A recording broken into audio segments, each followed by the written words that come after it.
welcome to YEG MS episode number 20. This one, my goal was to talk about exercise and multiple sclerosis, but I've decided, well, not that I decided, it's just I ended up having two guests for the episode, so I don't really have a lot of time to talk about exercise, but it's all related to exercise. So I will have some papers listed on the companion blog post that you can reference, but I won't be referencing them during the episode. Today I'm really excited because I actually ended up with two guests, and one is the first ever returning guest to the YEG MS episode. I had her on last year to talk about her charity event, Fat Bikes for MS. And they're doing it again this year. Last year was the first time that they had done it, and they had some great success last year, so they're doing it again here on February the 5th. So Molly McDougall from the Fat Bikes for MS charity fundraiser for the Multiple Sclerosis Society of Canada will join me. And after that, I have another first time on the podcast. Kevin Gest from Phoenix, Arizona is my first ever international guest. He got a hold of me, and Kevin's got a pretty great story. He has been diagnosed in the last year and is just getting back into competitive cycling. So it was really great to talk to him and get his perspective and his story. The video, if you're watching this on YouTube and you're not just listening on SoundCloud or iTunes or however you tune into the podcast, the image that you're seeing is some video of my run from earlier today. I've been unable to run for the last, since the long weekend in October, since Thanksgiving long weekend in October. And because I've had plantar fasciitis and some tendonitis in my right foot. And over the last 2 weeks, I've been able to I've now run 3 5Ks.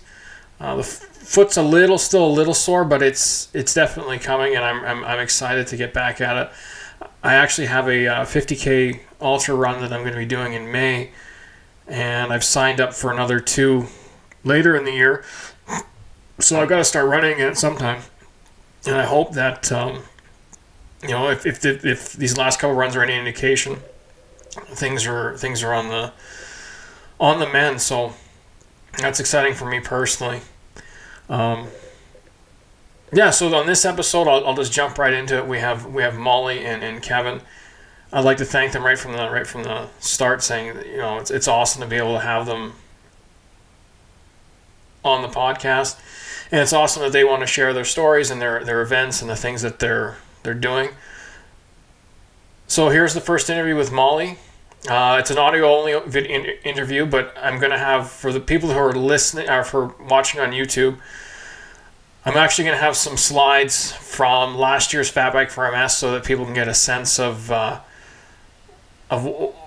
fat biking is, sort of what the event was. Some great photos provided by their photographer, and I'll leave the links to his website in the companion blog post as well. And then once I'm done talking to Molly, we'll jump right in with Kevin. So stick around, some really great interviews, and fortunately they talk more than me, so it's probably a little easier to listen to. I'm talking today with Molly McDougall of the Fat Bikes for MS event that's happening here in Edmonton on February 5th. And Molly is actually the first time repeat guest on the podcast. Not only that, we actually recorded this interview once before, but due to some, I'll say, technical difficulties, we're having to do it again. So, Molly, I appreciate your patience. Yeah, no problem. Thank you for having me. Now, actually, Molly and I were at a seminar put on by the MS Society on Wednesday night for teaching us how to speak professionally. So it was probably better that we got to do it again, because now that I guess we have one more session left, but we're at least 50% better. Well, hopefully. And I should have said I just said that's a big no-no as far as the speaking event goes. I just did it again. You did it again. I should have given you that bell so you can ring it or something. That's right. Now, Molly, the first place where we always start with these interviews is really, quickly. Well, it doesn't have to be quick. We're not pressed for time, but where does your relationship to MS start? My relationship to MS starts. I actually worked in neurology, so that was my first connection to MS, and then I've actually been diagnosed with MS as well about 6 years ago. So I have MS. And how are your symptoms? Are you doing well? I mean, every time I talk to you, you seem to be doing well. So yeah, I'm doing quite well. I mean, I think that I got kind of lucky or fortunate, however you want to say it, but my symptoms are fairly benign and bothersome at the most. They're nothing major yet. So. Well, that's good because I mean, for the listeners out there, or if you're watching this on YouTube, Molly actually bikes everywhere. Her main mode of transportation is actually cycling, which I think is really phenomenal, which really kind of blends into the whole Fat Bikes for MS event. But why don't we talk a little bit about your cycling background, and then we'll jump into the event. I grew up biking. I grew up as a country kid, so if we wanted to get anywhere, we had to ride our bicycle because people wouldn't just drive us around. So I usually would ride my bicycle, and then when I moved, I grew up in Prince Edward Island, so I moved into Charlottetown, which is a fairly small city. I don't even know if it's actually a city, but so there was not really much purpose in owning a car, so I would bicycle everywhere around there.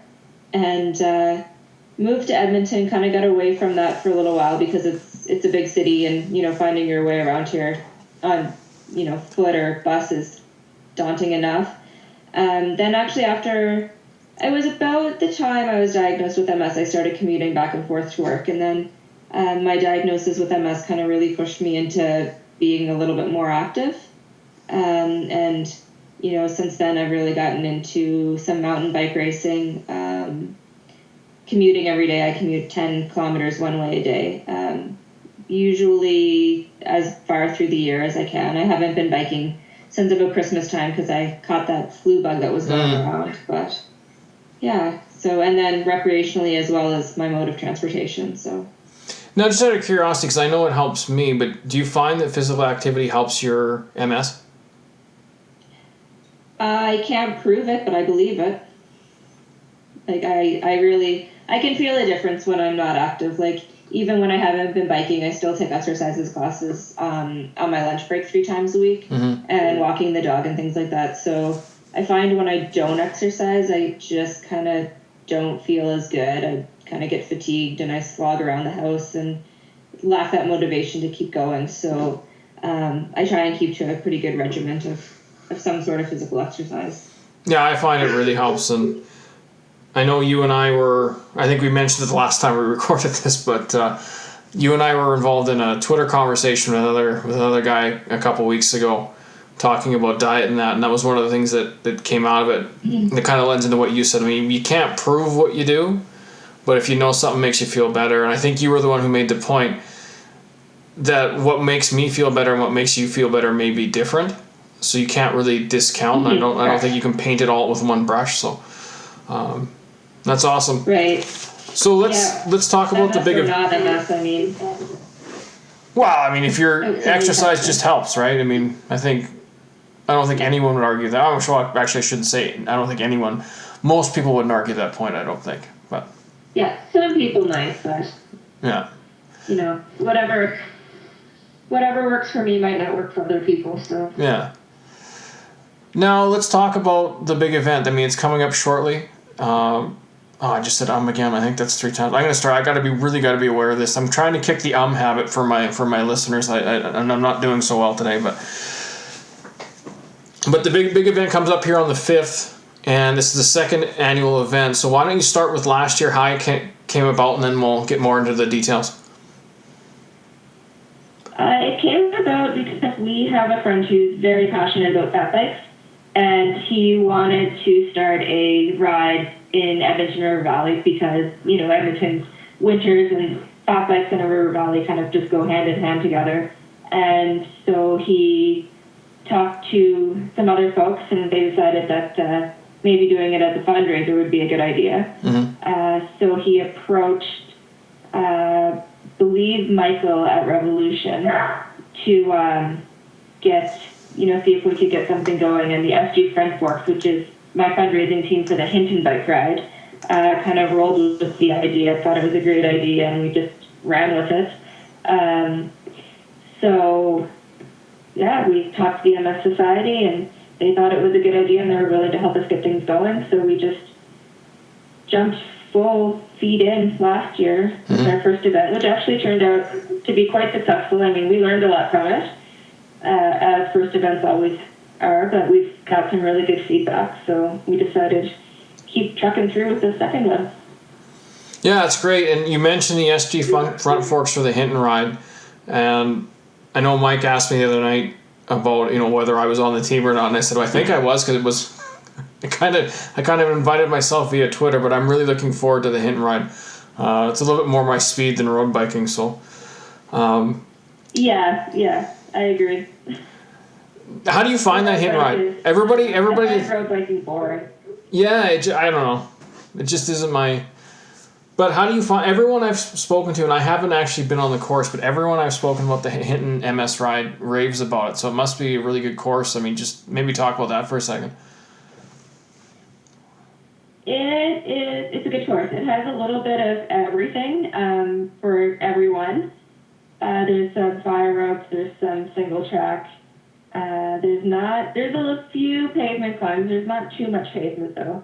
There is the challenge loop. The challenge climb on the challenge loop was a challenge. Mm-hmm. I'm not quite sure how I actually made it up without, walking that much at all. But it definitely was a challenge. But like I say, it's available for all skill levels. You can go as fast as you want, and take as much time as you want. The checkpoints were really well spaced out. It was really, and the camaraderie was really good too. Yeah, I've heard that it was really a lot of really friendly people and just a really good time overall is what I've heard. So. Mm-hmm. Now let's jump back into, sorry, we kind of went off track there into the Hinton ride, and I apologize for that, but let's get into this year's Fat Bikes for MS. So why don't you just kind of give an overview, and we'll go a little bit more deeper after. So this year's route, we're starting from Capilano Park, which is where our first checkpoint was last year, and we're heading on a 10-kilometer loop. We go loop through around to Dawson Park and then back across the river and around to the Capilano side. We have two routes. So there's the standard route, which is mostly paved and double wide. It's fairly beginner friendly. There's some challenging bits for sure. Mm-hmm. But the kids could ride it if they had, the endurance to kind of go that far. It's a pretty standard route open to everyone. And then we have the challenge route, which is more the mountain bike style. Mm-hmm. So for that one, there's some paved bits, there's a lot of single track, there's some double wide gravel, and there's a set of stairs that we threw in there just for fun. There's a downhill section, so there's a little bit for everyone.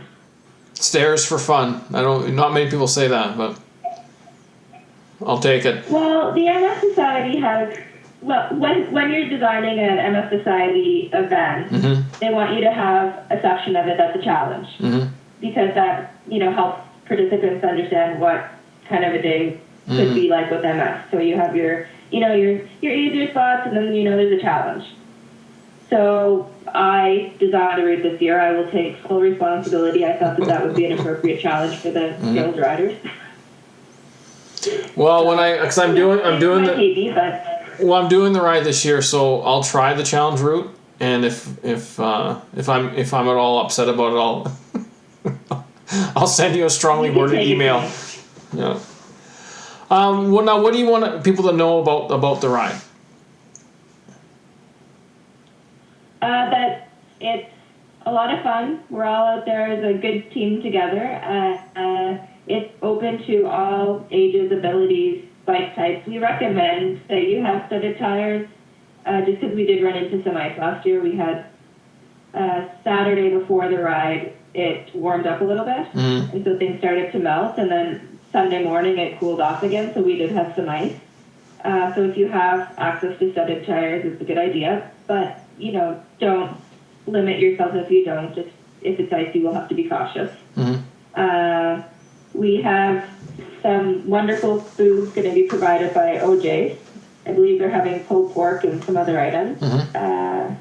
You can do as many or as few laps as you want. You can, even do a quarter of a lap if you're not really enjoying yourself and just wanted to get out for a little bit of the day. Or you can do 6, 7, however many laps you want. How long is a loop? Yeah, a loop is 10K. I think it's actually 10.11. But okay. Yeah. Oh, I just did it again. I'm never going to kick my hat. I don't think I'll ever kick it. Now, how do people register? How do they find you guys? So we have a website. It's www.fatbikes4ms.com, and that can either be the number 4 or the word 4. Okay. All the information is on there on how you register. There's also a Facebook site, a Facebook event, just Fatbikes4ms. You can find it that way. And all the information's there. You just pretty much follow the instructions to sign up. Okay. Now, what can you tell people who are wondering what fat biking is? Fat biking is a type of bike. It has wider tires, somewhere between usually 4 to 5 inch tires, and that just provides a better traction, better gripping. It also can absorb some of the shock. You can run a really low PSI. So I usually run mine at about somewhere between 4 and 5 in the winter. So that's, it's significantly lower than even mountain bike tires, which are, around 35 or 40. It's really fun. When you're riding on the snow-covered trails, you kind of have, on a standard mountain bike, you don't have a lot of margin for error. You need to stay on that packed trail because once you veer off that packed trail, you're kind of stuck in the fluffy snow. With fat bikes, you can just regain your traction and keep going for the most part. They are slower on paved trails, plowed trails, that sort of thing. They are a little bit slower than your regular bike, just because they are gripping. The rolling resistance is much higher, of course.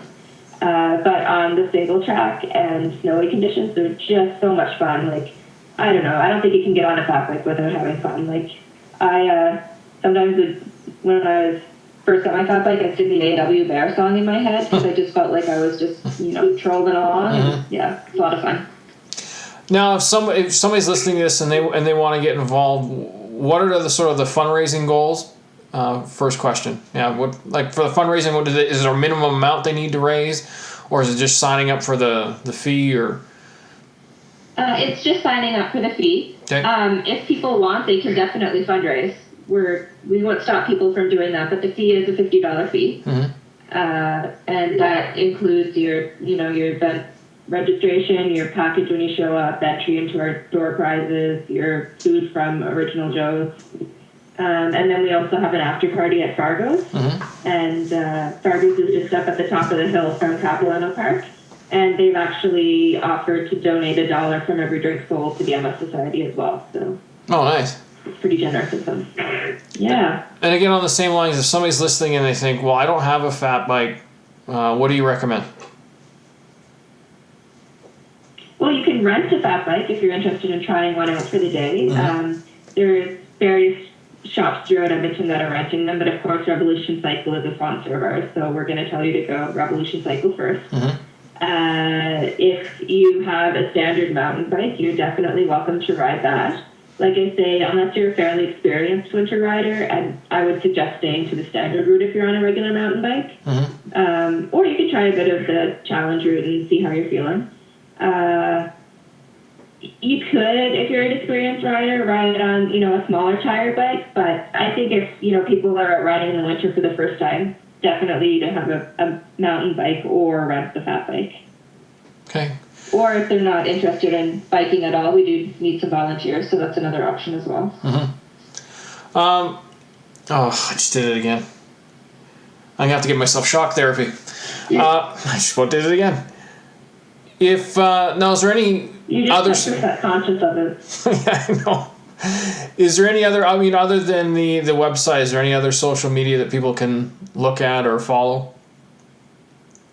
Yeah, we are on Twitter at FG Front Forks. We are on Facebook, SG Front Forks Fundraising Team. Mm-hmm. And just the website. We also have the website, www.fatbikes4ms.com.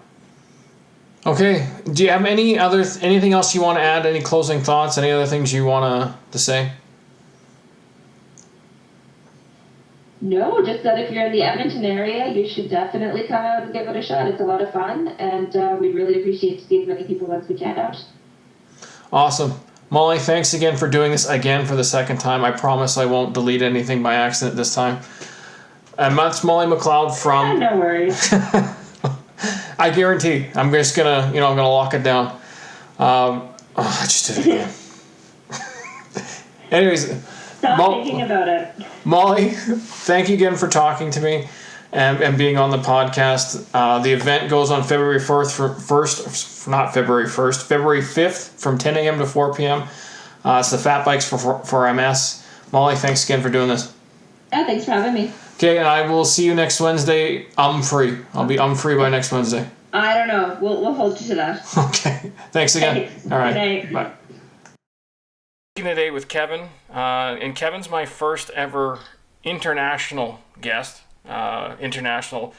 He's in Arizona. I'm in Alberta. We're in the same time zone, but to different countries. And Kevin, thanks for doing this. Welcome to the podcast. Thanks for having me on. Why don't we start with your story? If you can kind of, I know we were talking before I started recording here, you mentioned, your first symptoms sort of appeared as you were in the middle of a move, so maybe kind of talk through that and then we'll go a little deeper. I think maybe it was happening several months before that. I was getting some numbness in my toes and stuff. I went to a doctor who was sending me to physical therapy, and then I was moving from Spokane to Arizona, and along the drive, what happened was my leg went numb. But that's not that peculiar, because that happens sometimes when you're sitting for a long time, Mm-hmm. and so I thought it was just from sitting in the driver's seat for so long, actually, and then I got out of the car and I actually started my first day at my new job, and I was explaining to everybody, look, my leg's numb from sitting in the car for so long, and this is why I'm limping. Mm-hmm. And then it got worse, where it went from like a little bit of a limp to kind of dragging a foot, and then so half my face went numb too. So I ended up going to the doctor, and she sent me to get an MRI, and that's how I found out I have MS. And was that in April? You said it was April? Yeah, that was last week in April. This year? Yes. Oh, wow. So that's pretty fresh for you then still. Yeah, it is.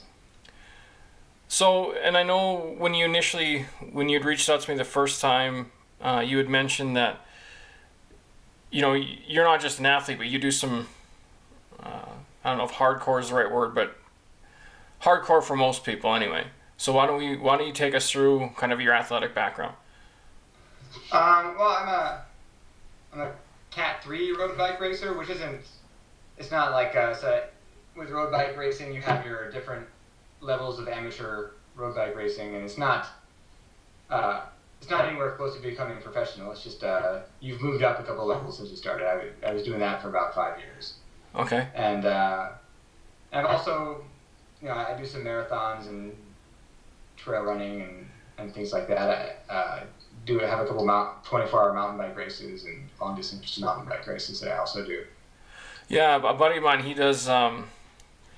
He did the Canadian Death Race this year. I don't know if you've ever heard of that, but I think he was. Sorry, go ahead. It sounds familiar. I know I've heard of it, but I don't know the details of it. Yeah, I think it's 150K. I might be wrong in the distance, but I know he was up for close to 48 hours, got hypothermia because they basically go up and out mountain and down.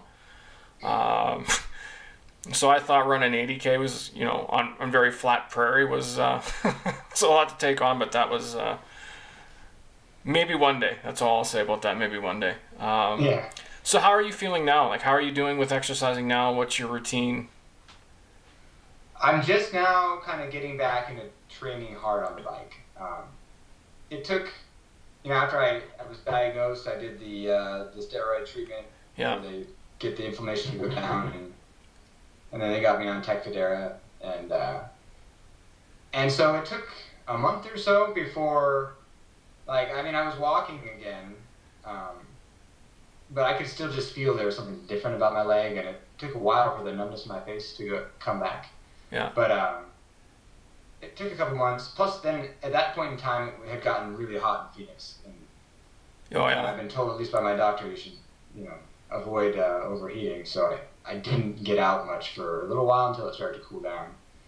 And then I got into just getting up every morning, going for a quick run, and I moved from the house I was renting to the house I bought, which is near some nice trails. So I like trail running, so I got into running more and more, and got on my mountain bike and started riding the trails, and now I've been doing some group rides, pretty quick, fast group rides. So I don't know. I don't know if I'm going to get back into serious racing. I've been, if I get feeling like I can, I will. Yeah. I feel like I'm on my way there, but I don't know. How are you feeling overall? Pretty much, I almost, aside from the fact that when I get stressed out, I get some tingling in my leg. But other than that, I'm pretty much normal. Back to where I was. I get sometimes if I'm doing yoga with my wife or something, Mm-hmm. I do a single leg exercise. I notice that the balance and coordination in that leg aren't quite where they once were. But for the most part, I'm kind of feeling back to normal again. You mentioned stress, and I know for me, that's definitely a trigger. It's definitely something that triggers it. For example, on Friday, I had full day of meetings, and meetings stress me out. It's just my nature, my personality. And then, so that was all day. Then I had to go to my wife's Christmas party, and just being, I guess, for lack of a better way of putting it, having to be on all day really stresses me out. So the last 48 hours haven't been fantastic. I mean, it's just more fatiguey than anything, but stress is a trigger for me. Now, with the work you do, is it high stress? Is it? Yeah, it's pretty high stress. It's these are $3-4 million machines, and they use them to treat cancer the next day. So there's going to be a lobby full of people whose days are numbered, waiting to get on machines. So they really want it up. When they're broken, they really need to come back up soon. So it's high stress. Yeah. Now, do you find that you mentioned yoga and you start exercising again? Do you find, is that how you relieve stress? Is that one of your methods for doing that? Is that how you got into exercise? Yeah. I mean, even a good high intensity bike ride kind of burns off all the adrenaline and gets you evened out again. Now, for somebody at your level, what is a high intensity bike ride for you? I'm sure it'd be different than what it would be for me. But what does that entail? Well, just like a relatively quick thing. Just take an hour ride, 20-25 miles or so. Find some hills to really get your heart rate up to the max. And yeah, how far will you go? Well, like today I did about 50 miles. Okay. Yeah, I'm doing the MS ride, the bike MS ride in Phoenix. Yeah. That'll be 100 miles on one day and 60 miles the next day. I was actually at the Tour of Champions for the MS bike this year, and the Tour of Champions, what that one is, if you raise, I think this year it was $10,000, you got to go. So there was a Canadian team, and we met in Cherry Hill, New Jersey, and there was 6,000 or 7,000 riders at the start line. It was. Oh wow. Yeah, so it's from every MS ride from all over the U.S., and then there's a Canadian team there. We just kind of join on because as if Canada's a state. Yeah, kind of like that. But yeah, it was pretty cool. So we rode from there to Ocean City, which I'd never been to before, and then back. Yeah, the MS bikes are pretty cool. I'm actually going to be doing one in September next year, which is actually, they call it the, what is it? It might be the MS Mountain. Anyway, we do it on mountain bikes. So, Oh, okay. yeah. I mean, you go up a mountain, down a mountain. It's all trail, and a few pretty technical spots. So that's pretty cool. And then there's actually one coming up in February. Because unlike Arizona, where I'm right now, it's really cold and it's snowing. But in February, we're going to be doing the what do they call this one? Fat bikes for MS. I don't know if you know fat bikes but the ones with the really big fat tires. Those will ride on snow. So they've got about a 25K loop that we're going to be doing. I have never done it before. I've never even been on a fat bike before, but it seemed pretty cool. So we're going to be signed up. Yeah. So if you got nothing to do in February, you want to fly all the way up to Edmonton and freeze your butt off, I mean, that'd be something for you to do. Yeah, and so it's 25K, or there's different options? There's different options. I think this is their second year doing it. And I'm actually talking to the people that are organizing it on Tuesday to find out more. So I'll keep posting about it on the blog and stuff. I'll take pictures and stuff so you can see what it's all about. But back to you. So I mean, you move from Spokane, you get down to Arizona, you find out you have MS. I mean, what was going through your head then, and now that you said you're kind of feeling back to normal, like how are you feeling now? Like what's your outlook like? Well, I mean, like I said, when I first kind of reached out to you, I was, when being the guy who can run a marathon and then be the first guy to the top of the hill in all the group rides and win races it was a big part of my identity. So, I thought I wasn't going to be able to do those things anymore. So I kind of, I was feeling like I didn't know who I was going to be. So it was a big kind of relief to hear about people like you who are still, able to do things like that with MS. And so I guess it works out differently for everybody, but I guess it's something to hope for, I guess. Well, I mean, I can tell you this. I got diagnosed. It was 10 years. It's been 10 years since it was on November 11th was the 10-year anniversary of my big attack. That kind of knocked me out of working for 7 months, and that was a decade ago. Before that, I only ran if I was being chased. So where I am now, I think you would have honestly, because of your background, because you were already at a high level before you got diagnosed, you can maintain it. I mean, there's no reason why you can't. I mean, if an old fat guy like me can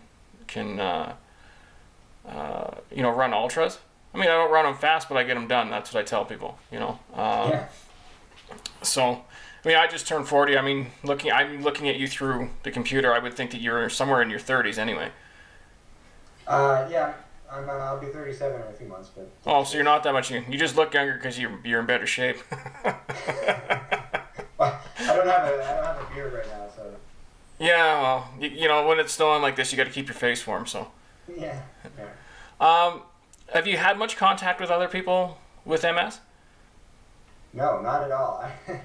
It's funny. It's like every time I tell somebody I have MS, they tell me about somebody they know who has MS, but maybe you're the first person with MS who I've talked to.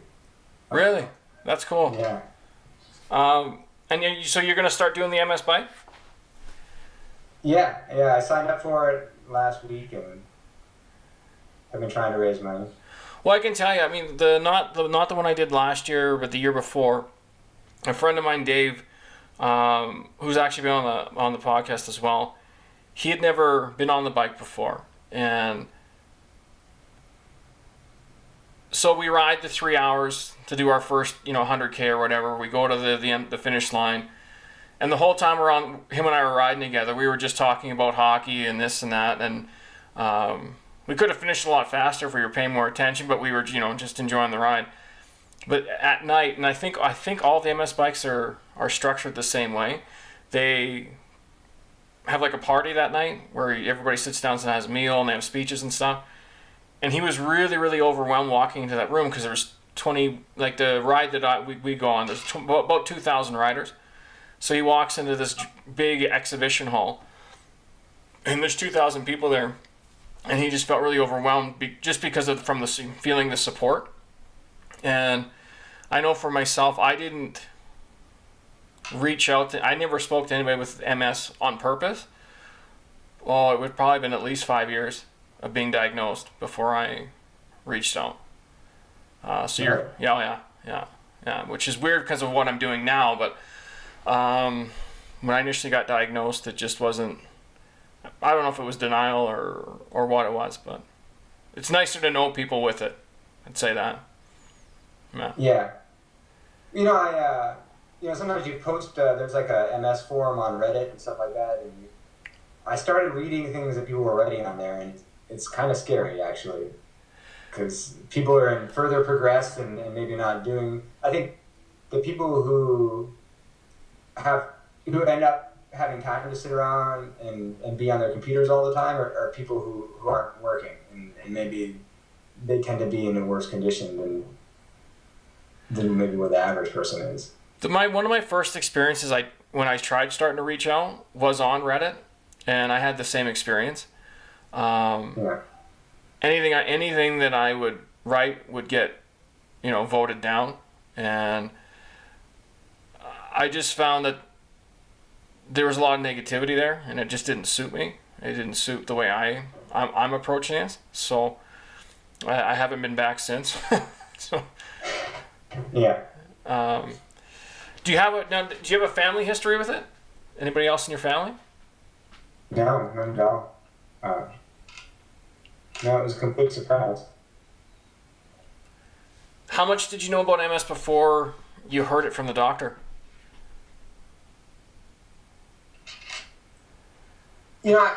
Very little, I guess. There was, for some reason, Spokane, Washington has a reputation for having a lot of people with MS.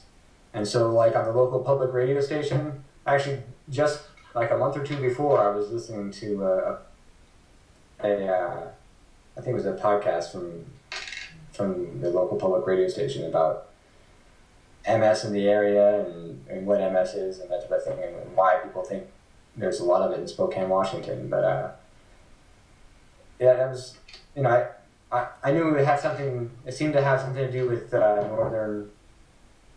northern areas and possibly vitamin D deficiency and stuff like that, but I didn't know a lot. Are you taking vitamin D?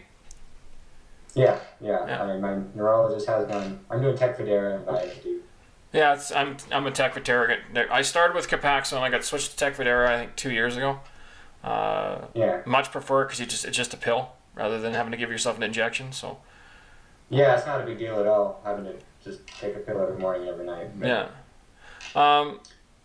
You mentioned vitamin D in northern climates. Actually, Canada has the highest MS rates in the world, and specifically where I live in Alberta. So it definitely seems to sort of form pockets, I guess is the best way to put it, which is odd. I mean,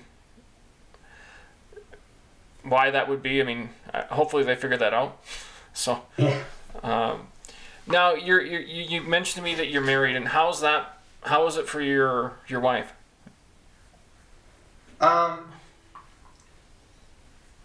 It's I don't know what to say.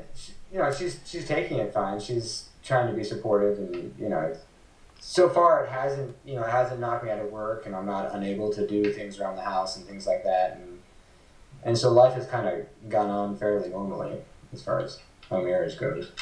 Yeah, and are you dealing with any sort of fatigue or anything, or do you really feel fairly normal except for some balance and numbness and that? It's hard.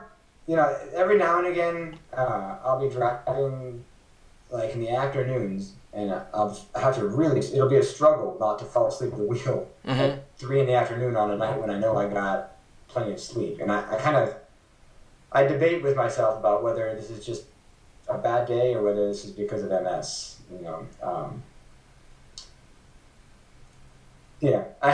Every now and again I don't feel well, but I don't know if it's because of MS or I'm just having a bad day.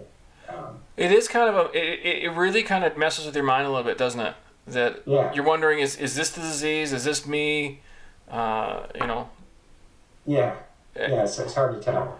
Yeah, I've been kind of going through that the last 4 to 8 hours, but I know this fatigue happens to be because I know it just. I had a lot of stress this week, and then it kind of sort of manifests itself in the fatigue. But now, when you're training, one of the questions I always get from people with MS, and I never know how to answer it, so I'm going to ask you because maybe you can give me a better answer than I have because I don't know how to answer it. When you're like when you said when you go on a really heavy bike ride, like so for me, if I go for a 4 or 5 hour run, obviously I'm sweating, I get warm. It's I don't do those kinds of runs in the winter. It's when it's hot out. I really don't know how I manage the heat, but I do. Do you have any do you notice it, or is it just because for me I just think that I'm just used to it. I don't even know how to explain it. Well, I mean, it's pretty hot in Phoenix. The nice thing about being on a bike is if you're going 20 miles an hour the whole time, you've always got a 20 mile an hour breeze going over your back. I have Phoenix. The nice thing about Phoenix is every house has a pool. So before things really started to cool down, I came home and I just went straight into the pool when it was convenient. But do you notice yourself overheating more now than you did before, like when you're exercising, or is it pretty much the same? I don't know whether I've recovered. I don't know whether I don't notice it anymore because I've recovered more, or because it's not as hot because of the time of year. But when I first started trying to run after I was initially diagnosed, I noticed. I think you used a term on your podcast before. I would do the drop foot thing with my left foot. Yeah. Slap my foot on the ground. And it was after a couple of miles on a hot run, it seemed to happen. Yeah, and now I can do 4 or 5 miles. I don't have it happen. So I don't know whether it's the time of year or the Tech Federa. I don't. Yeah, I think that. I mean, I like I said, it sounds like you're the same as me. I don't really have a good answer when I get that question. I just know that I'm going to be really warm and sweaty anyway, so I don't. It's not going to make a difference one way or the other, but. But you just mentioned drop foot, and actually last weekend, so the really long run next year, I'm taking a year off because in 2018 I'm going to run from Jasper to Banff, which is 240K. So next year we're just going to do a relay. So we're trying to figure out a route in the river valley, and there's this one footbridge we were going across, and the guy that I was with who's helping me organize it, I said, we can't use this bridge. And he said, why? Because it's all slat boards. And they're slightly off, just a little, like an inch here and there. I said, if anybody has drop foot, they're gonna fall. Yeah. And it's just something that I would think of because I've experienced it. But if you've never had it, you would never think that somebody would catch their foot on such a small. It was just where's my fingers? Just like about that much, right? It would just catch your toe, and I could just see people going over, right? So. So how do you now? This is not MS related. I'm just curious about your job, because how did you get into that? Like, was that something you specifically went to school for? Is it one of those things that you kind of fell into and then went to school for? Or how does that work? I kind of fell into it. I was in the Navy, and I was an electronics technician in the Navy, and since radars and radios work kind of a lot like X-ray machines, it was pretty easy to get out of the Navy and then find a job working for Siemens fixing X-ray machines, and then I was working for GE fixing CT machines for a while, and then it was just kind of a progression into more and more complex X-ray equipment, and so now it's the radiation therapy accelerators that I do. So are you the type of person, like if I was going to your garage, there'd be like a bunch of random electronic stuff pulled apart, and or computer stuff, or? Well, I have a bunch of work stuff in my garage, parts of various machines and things like that, spare parts in my garage. But I don't do a lot of tinkering for fun necessarily. I tinker with my bikes. Yeah. Okay. How many bikes do you have? Well, I guess 3. Not as many as a lot of people. Now, do you have kids? No kids, not yet. Yeah, I've got 2, and we had a Christmas concert today, and It'll be nice we're almost there. We're in school, and I mean just grade school, not university or anything like that. But one's 3 and one's 5. That could maybe that's why I'm tired too. So who knows? Well, so you already had MS when you had kids and you had babies in the house crying all night and keeping you awake and all that other thing, right? Oh yeah, I know. When I got diagnosed in March of 2007. My big attack was in November of 2006. I didn't meet my wife until December 2009. Oh, okay. Yeah, and then we married August of 2010. We were engaged a couple months after we met. And then our first was born in May. Are you still there? I can still see you. I can hear you. Yeah, we seem to have lost connection for a second. I think we're back though. Okay, yeah, I can hear you. Can you hear me? Yeah, I can hear you. Yeah, so my daughter was born in May 2011, and then Jonah was 3 years later. So yeah, I did all that stuff with MS, and like I've told people, I didn't run my first half marathon until after I got diagnosed. Yeah. That's why for me it's really cool to meet somebody like you that's at a higher level athletically than I am, but it's and that's even cooler that you got your diagnosis in April and you're already out there again, like you're already out riding and stuff again. Because I can't prove this. I mean, I've got papers and stuff that I've read that indicate it seems to help, but I think that exercise is a big part of it. And I think that every neuro out there should look at it, and that should be the first thing out of their mouth before they start. I mean, you got to take the MS drugs, but I think exercise is really, really important. So I think it's really cool meeting somebody like you. Yeah, I'm kind of, I don't know, maybe it's my upbringing because my dad's kind of the same way. I kind of have this mentality where I feel like I can exercise on my way out of any health problem. Well, I remember when I got diagnosed, I got really pissed off. I was angry, right? So, and I just kind of got the attitude that,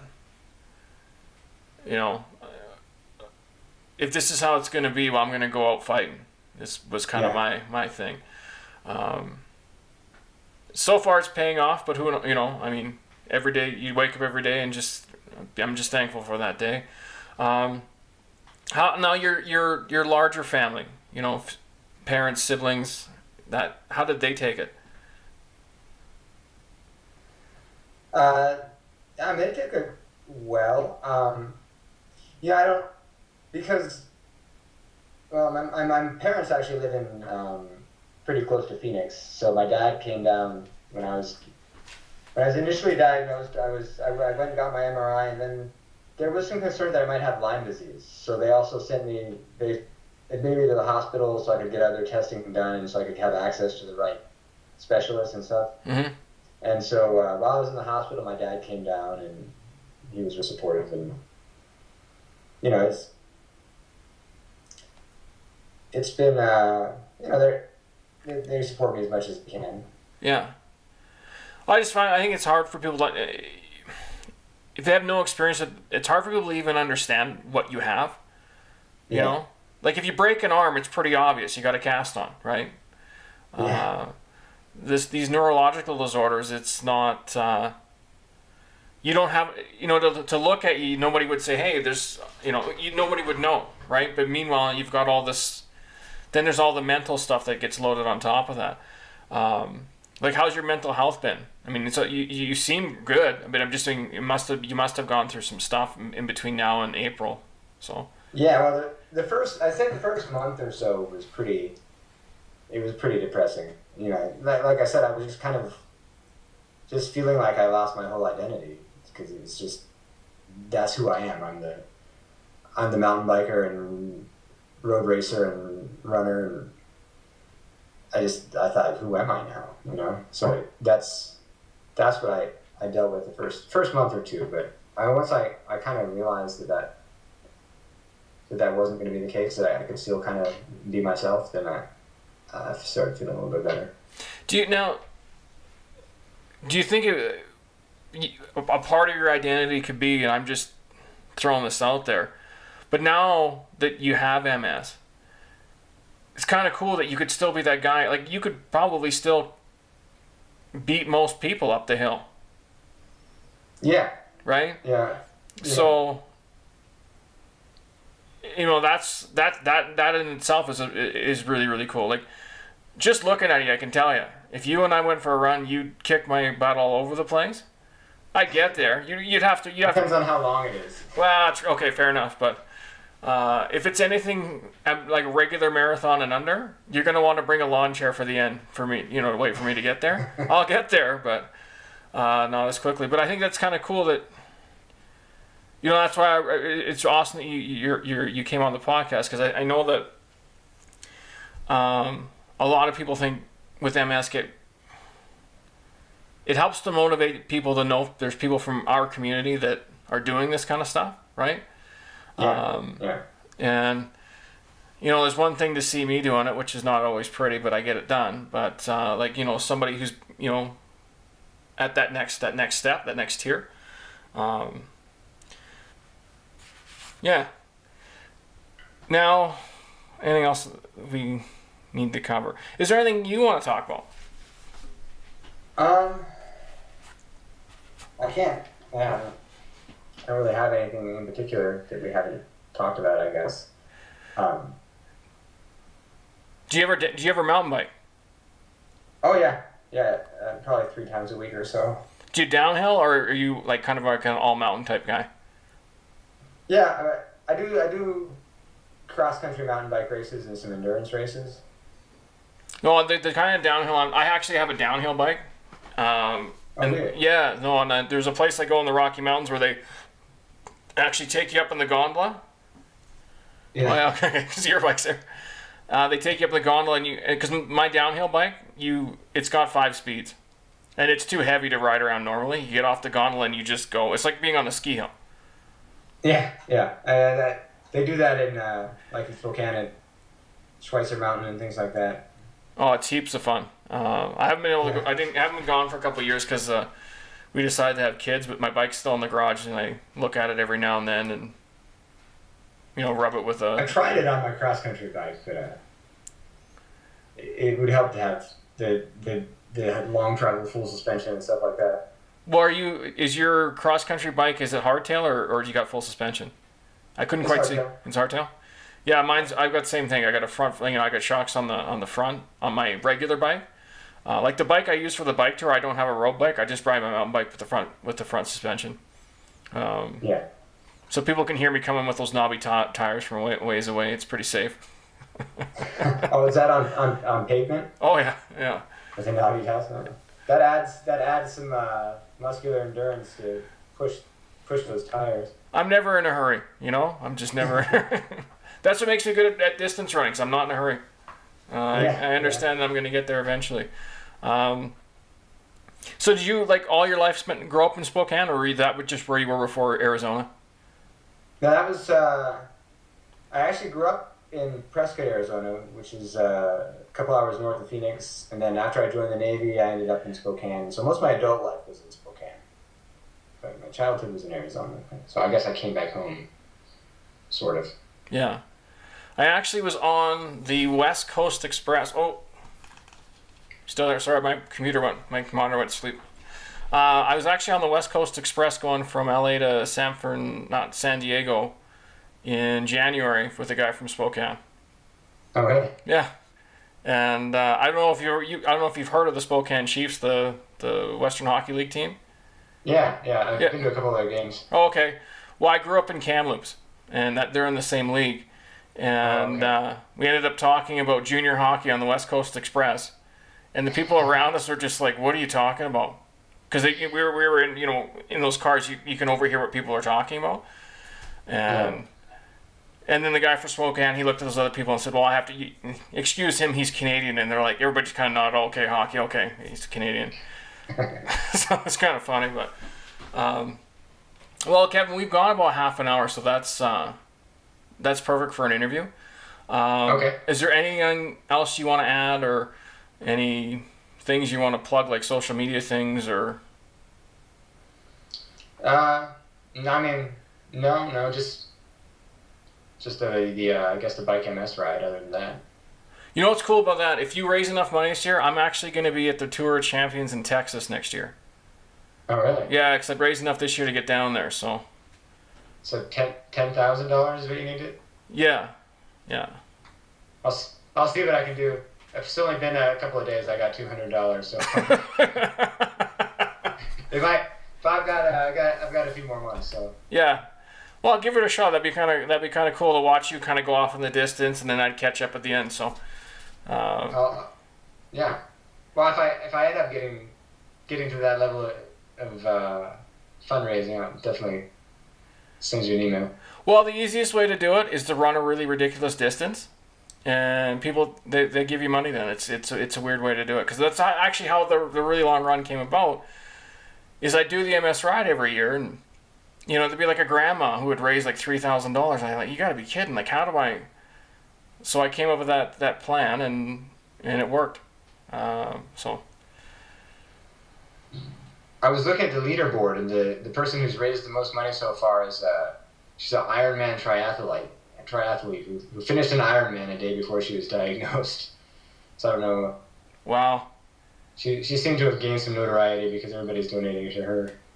no kidding.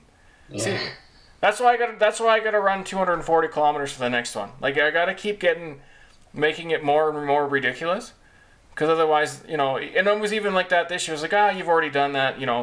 We gave you $500 last year. We'll give you $250 this year. So I got to keep up in it. So,